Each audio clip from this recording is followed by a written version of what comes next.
This is a public service announcement to the young leaders that don't think that they need to hear this.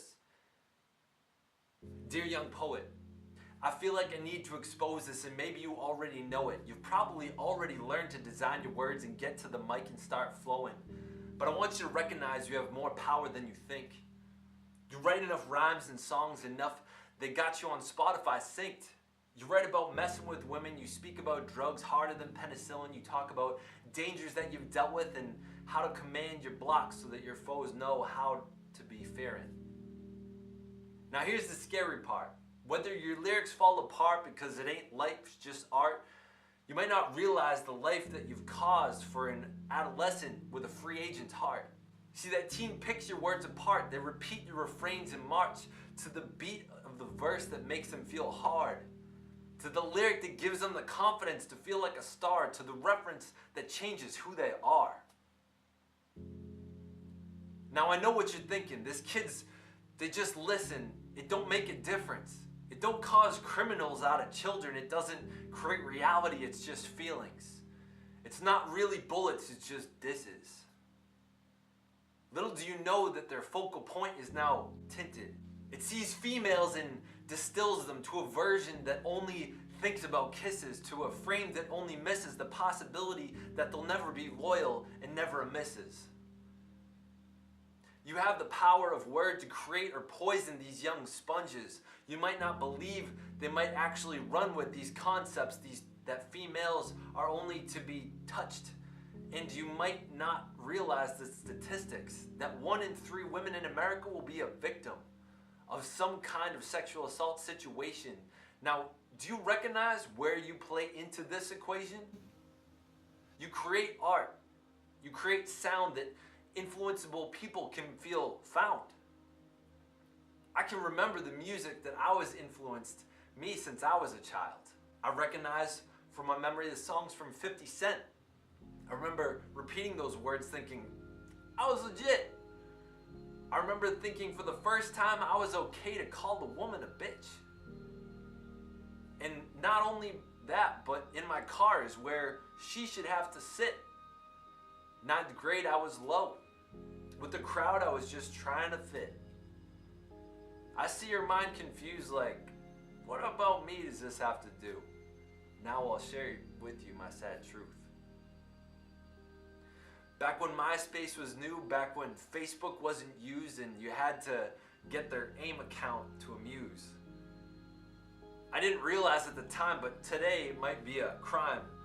I created fake accounts and I signed on as someone else, and I pride at the confidence of my peers, at the voice I received through my ears from 50 Marshall, Ja Rule, Mike Jones, Jaquan, and Snoop Dogg. I would be mean, I would say things without my real face seen, I would act tough behind a screen, act like my influencers that I would see. I would say over the top inappropriate things that today I want to beat my younger self till I bleed. I never know the full impact of my actions. I surely hope that they were short-lived and just fractions of verbal abuse that would hopefully get overlapped with courage from positive role models that I hope these young girls had. I get scared sometimes that these models show that sex is all they have. I get scared the message is twisted, that the only way to be successful is to be physical. Since in so many of these songs, like Lupe said in his song, bitch bad, woman good, lady better, so misunderstood. No doubt this may be forever about a battle still in this battlefield, trying to show you, sir, this battle's real. I'm not here to diss you, I'm here to be peaceful. I'm here to listen and to believe in you.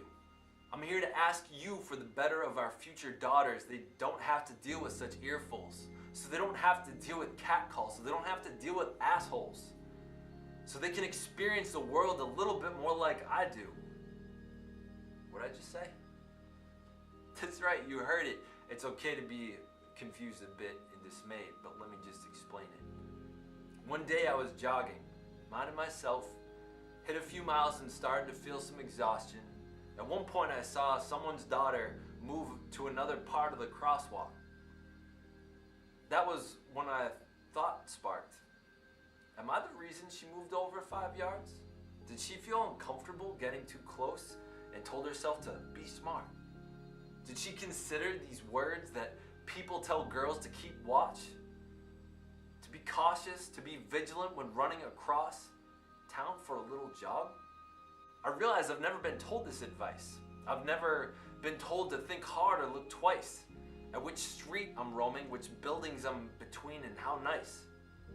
I'm a 6'5" male. Whether you know me or not, you might bail if you had to fight. I've had a birth-given tool. Being tall gives me permission to not have to consider this rule. That when you're alone in public, I don't as much need to worry about which alleyway I choose. All I'm saying is that we live in a land where women don't feel safe. It's sad, and all I can do is try to set the pace for the social climate that surrounds me as a teacher for these young teens, and as a male I can intervene with this rap thing that has a tendency to use words that every time I feel it in my side like spurs, like a jab at the future for girls, and in my lifetime it's clearly become worse. There are young women I've seen in vines being proud to be bad because they hear it in males' rhymes. Young poet, I challenge you to be the prophet, the one that leads their class and knows this, that a better future is where girls are not trophies, they aren't objects, and they aren't yours to keep. Being intimate with them isn't a diss to another human being, it's an act of love, passion, or physics, not an object of why your night was lit. And not a verse to fill the holes in your bars from telling more about the real life that you live, that may or may not be kind of tragic. Maybe just use one less lyric, one less reference, one less time you talk about a physical interaction that you manipulated. Maybe you don't have a good relationship with females. Maybe your mom was like Marshall's, and maybe you've had experiences where they've bailed. No need to call them names and represent half our race. Just an opportunity to tell a story that you can express without using harmful words to keep them from being boring. Maybe you can step away from the crowd that shows ignorance, throwing verbal fits and following the trend that shows that they're still swallowing the same rhetoric that keeps America falling deep into our highest court supreme. I don't care about your drippy belts and your Adidas shells. Keep speaking on your material self. I think you'll get bored till your conscience melts. Just please hear my request. Help today's young poets make better songs to influence those that will be building or tearing down women trying to be their best. Thank you for listening. May you stay mindful, curious, weird, and the version of you that is best.